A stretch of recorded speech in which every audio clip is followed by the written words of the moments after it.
Okay.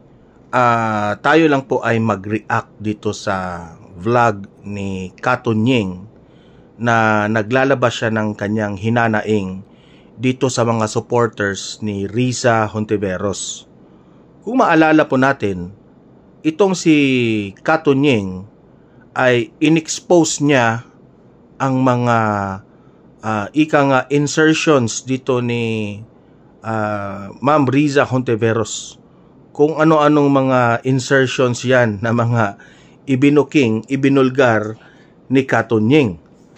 At nananawagan pa nga itong si Katunying na mag-explain itong si Riza Hontiveros sa kanyang side patungkol po dito. Kasi kung tutuusin mo, may karapatan naman ang taong bayan talaga kung magtanong patungkol po dito kasi pera yan ng taong bayan di ba? Pero ang nangyari, ang mga supporters po ni Riza Hontiveros ay nagsama-sama sila sa social media at di ko alam kung anak ba ito ni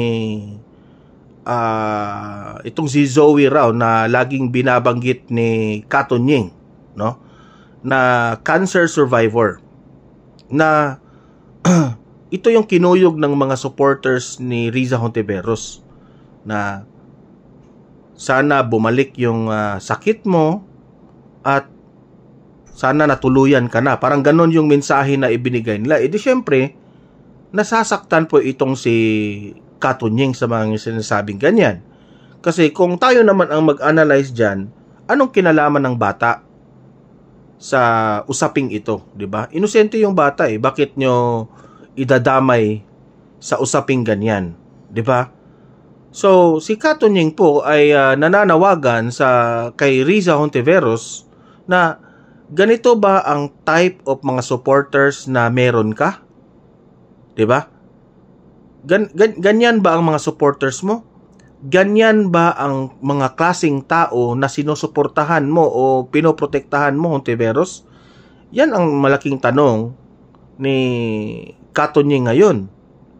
At may na mga vloggers pang nabanggit, no, na nag-share dito, na sabi nila sana walang mga DDS na ganyan po ang pag-iisip. Kasi so far po yung mga DDS supporters hindi naman ganito mag-isip Ang mga DDS po matino po yan.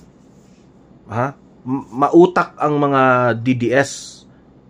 Kasi kami, mga DDS supporters, mga Duterte diehard supporters, manang-mana lang po kami ng mga style ng mga Duterte.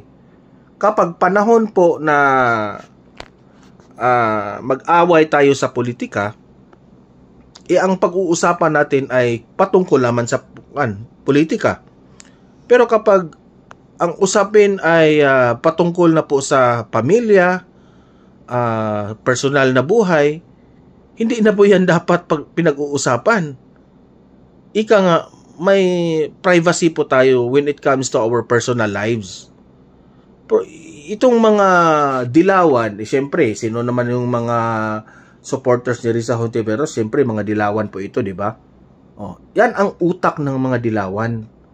Kaya hanggang ngayon, walang pumapasok na vice president o presidente na mga kandidato sa mga dilawan kasi ganyan po ang mga pag-iisip ninyo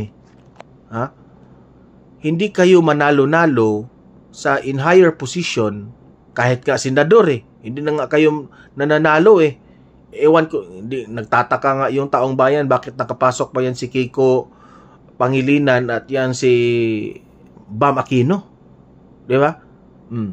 Nanalo lang yun kasi ang daming mga nagsasabi na dinaya raw ng kung anong dinaya yan. Di natin alam, totoo ba yan o hindi. Kaya nakapasok. Kaya kayong mga dilawan, baguhin nyo muna yung ugali ninyo, no? Bago nyo makapwesto ng mataas na posisyon. Hindi po maganda Ito pakinggan natin si Katunying. Kayo nang humusga, i-play natin itong video. Niyo po kung anong pinagsasasabi ng mga nagpunta sa social media ni Zoe. Mamatay ka na sana.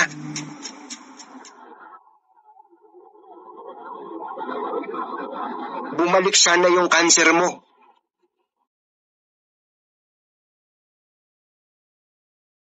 You deserve to die.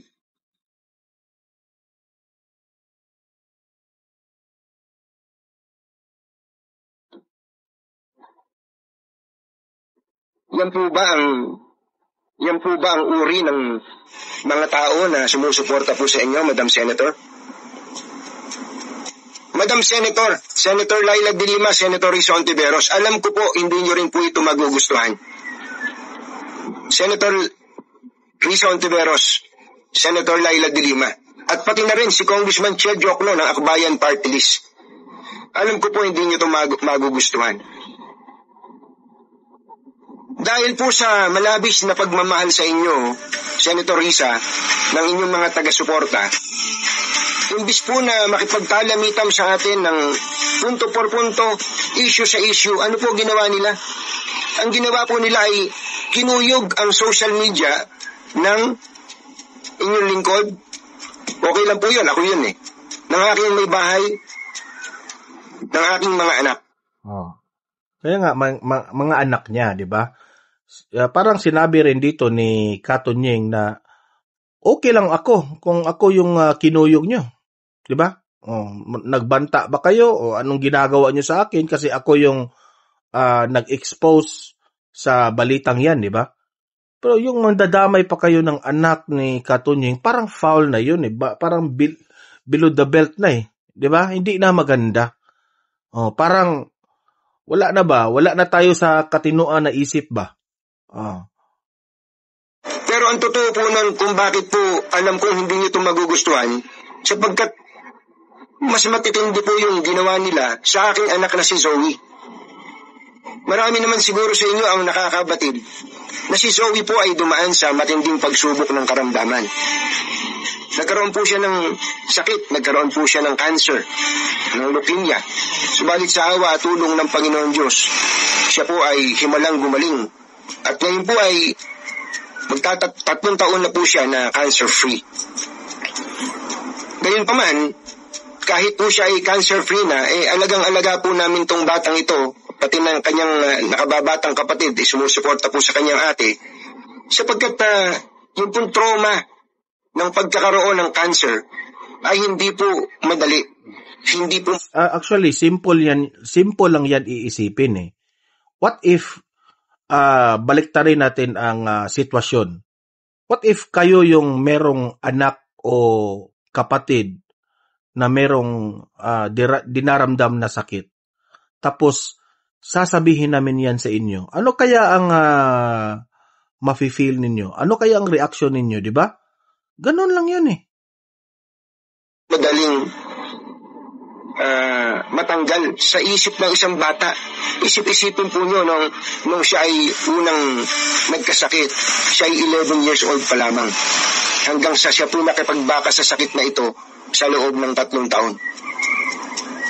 Alam niyo po kung anong pinagsasasabi ng mga nagpunta sa social media ni Zoe? Mamatay ka na sana.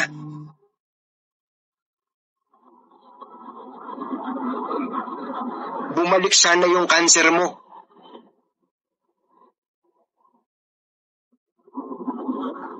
You deserve to die.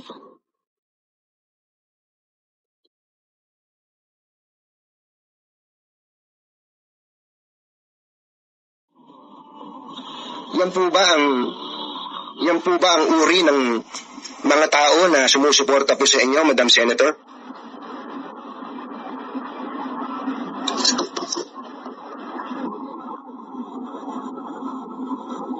Ganyan po ba ang mga tao na ipinaglalaban po ninyo?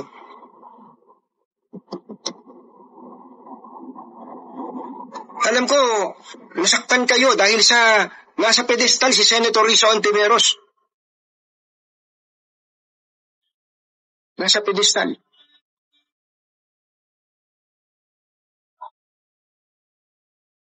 Okay, yan po ang yan po yung trending ngayon na video kay Kato Nying, no? So, yes, that is our reaction dito, no? Na sana naman, no, mga supporters ko dito sa Donmar TV, Huwag kayong gumaya sa mga ganyang klaseng ugali, no? Na mandadamay pa tayo ng mga pinsan, kapatid, anak, no? Para lang tayo makapag-express sa ating galit sa isang vlogger, content creator, or news, hindi. Kung sino yung may issue, yun ang babanatan natin, di ba? At yung banat naman natin, hindi to the point na yung banat natin personalan na. Hindi maganda. Kung tayo man ay magre-react, magko-komentaryo, magbabase lang tayo sa argumento. For example, if ako supporter ako ni Riza Hontiveros, bilang supporter, i-defend ko. Ipagtanggol ko si Riza Hontiveros by mag-research ako, ipakita ko yung mga reports na malinis ang aking sinuportahang si Riza Hontiveros. Ganun sana. Like for example, noong panahon na si VP Sara po ay pinagbibintangan na maling paggasta dito sa confidential funds, anong ginagawa ng mga DDS vloggers? Nag-research kami. Kumuha kami ng mga datos doon sa COA kung saan nakapagsabi doon lahat-lahat kung paano ginasta ang pera ng taong bayan, ang pera ng confidential funds, at at the same time, nakasaad doon kung ano po ang sinabi ng COA.